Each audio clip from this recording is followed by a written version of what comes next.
If you're in the tech world, there's a question that's probably been buzzing around in the back of your mind. Maybe a little low-level anxiety that's kind of hard to shake. Well, today, we're not just going to whisper about it. We're going to face it head on. And here it is, the big one. Will AI make software engineers obsolete? This isn't just some far-off hypothetical question anymore, is it? It's the central, pressing concern that engineers, companies, and frankly, entire economies are trying to figure out right now. Are the very people who built our digital world about to be replaced by their own creation? And this quote really captures that raw, unfiltered fear. It's the kind of thing you see whispered in Slack channels and late-night texts. The feeling that, maybe no one is safe, not even the most senior people, that this isn't just another tech disruption, but a full-on extinction-level event. So is that kind of fatalism justified? Let's dig in. To really get this, you first have to understand the argument that's driving all this anxiety. It's a logic that feels terrifyingly simple and terrifyingly convincing. Let's call it the engineer's extinction fear. The logic goes something like this. Step 1, AI gets good enough to double a developer's efficiency. Step 2, and this is the scary part, the company says, great, we can now do the same work with half the people and lays off 50% of its engineers. Step 3, AI gets even smarter. Step 4, that cycle just repeats itself over and over until there's no one left. It's a neat, clean, linear path straight to obsolescence. But is the real world ever really that simple? Yeah, that straightforward logic, it has a huge flaw. Reality is just so much more complicated.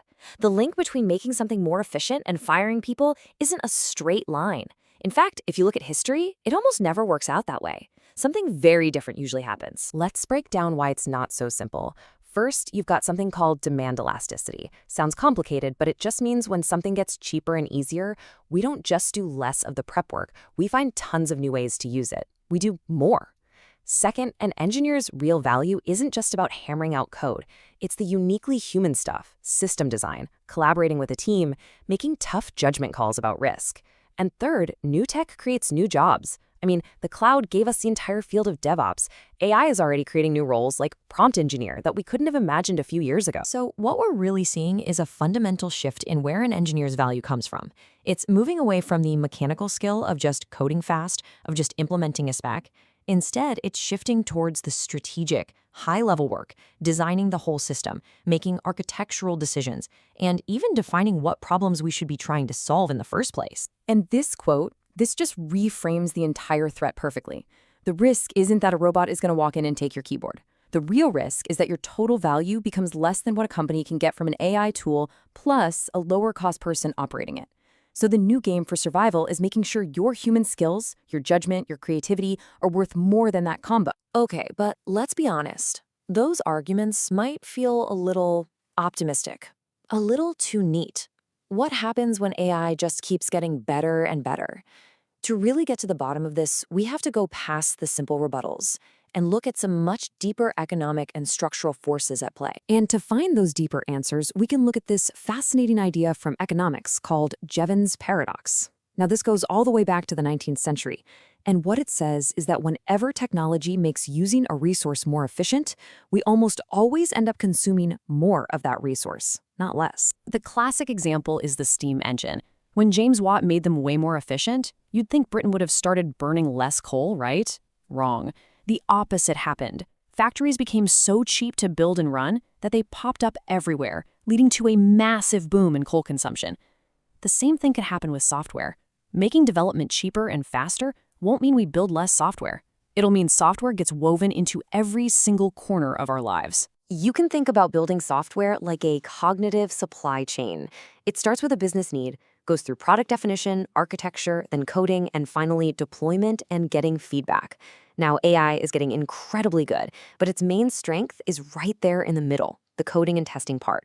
This means the value of humans is getting pushed upstream to defining the right problem to solve and downstream to deploying it and taking responsibility for the results. So when you put all of this together, you take the fear of extinction and you mix it with the hope of augmentation, you end up with this really powerful and frankly pretty unsettling synthesis.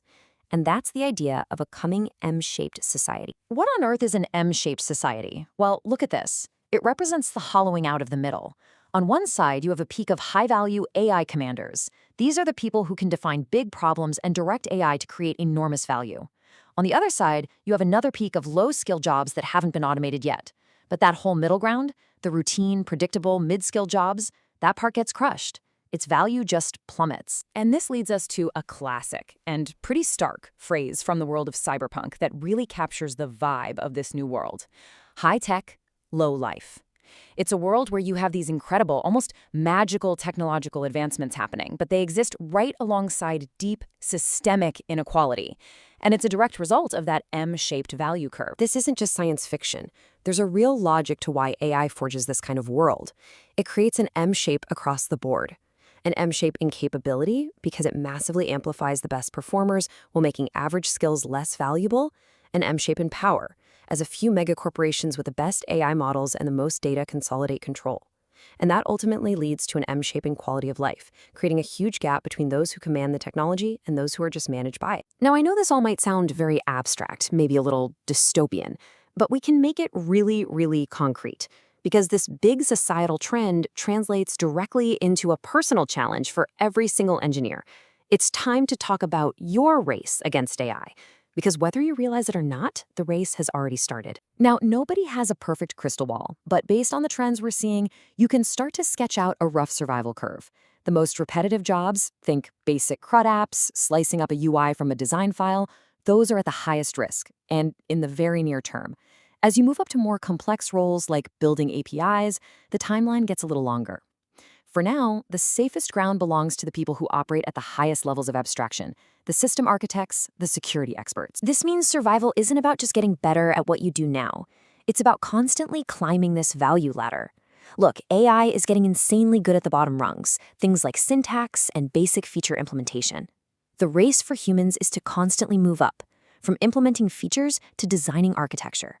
From designing architecture to defining the problem itself, and ultimately to that top rung, making critical value judgments and taking real responsibility for the outcome. And this is the key. This isn't a one-time adjustment where you learn a new skill and you're set. As this quote says, it's a dynamic race. Think of AI's capability as a rising tide. Staying relevant means you have to keep running, keep climbing to that higher value, more abstract, and frankly, more human ground. So we end right back where we started, but maybe with a new way of looking at it. The real threat isn't being replaced by a machine. The real threat is trying to compete with the machine at the things it does best. The race is on. So the question you really have to ask yourself is this: what are you doing today to become a commander of this new technology instead of just a competitor to the code it can already write?